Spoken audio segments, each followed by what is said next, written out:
a Democratic candidate to attract those kinds of crowds. And I've said it before, it's tempting to think that it's all about me. But my wife says it's not. It's about you. It's about the fact that the American people are tired of the same old nonsense. They don't want a can't do, won't even try style of government. They don't want the petty bickering.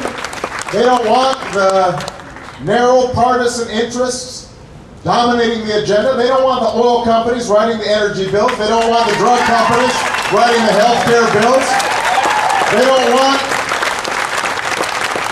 want conventional thinking that keeps on stopping us from moving forward.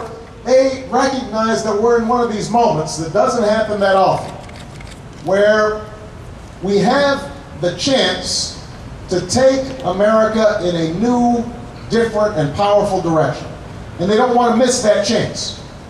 Even though it's scary sometimes, because it's comfortable. Paul and I were just talking on the plane. It's comfortable to stick with what you know, even when you're miserable.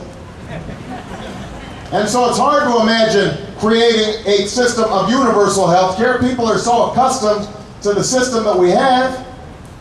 But when you start seeing that we're spending more money than any nation on earth and having 45 million people uninsured in this country, at some point, somewhere, people wake up and they say, you know what, it's time for us to change. It is time to turn the page and do something different.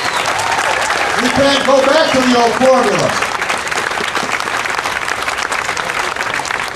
It's comfortable to get in your SUV and get 8 miles a gallon and with the 8 cup holders, and you feel good about it, and then you start reading about how the climate's changing, and you start noticing that the winters don't produce as much snow, and you start worrying about the ice caps and the drought and the fires, and you say to yourself, you know what, I have responsibilities to make sure that my children and grandchildren have a world that they can enjoy, that it's at least as vibrant as the one that was passed on to me by my parents and my grandparents. And so we can't do the same thing when it comes to energy bills. It's not enough just to incrementally, here we'll fund $1 million here for solar, we'll fund $2 million here for biomass. That's not enough. We have to fundamentally reconceive how we use energy in this country. It's good for our economy, it's good for our environment, it's good for our foreign policy.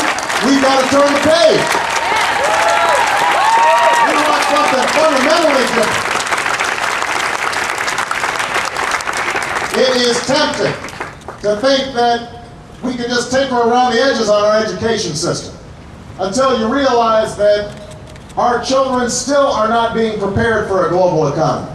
How well they do, how well the country does, is going to depend on whether or not we're investing in early childhood education, whether we're recruiting 1 million new teachers so that we have excellence in front of every single classroom, so that our children are able, once they get out of high school, to actually fund a college education. So it's not enough just to incrementally change our student loan program. We've got to completely revamp it so that every single child who's qualified to go to college can end up going to college.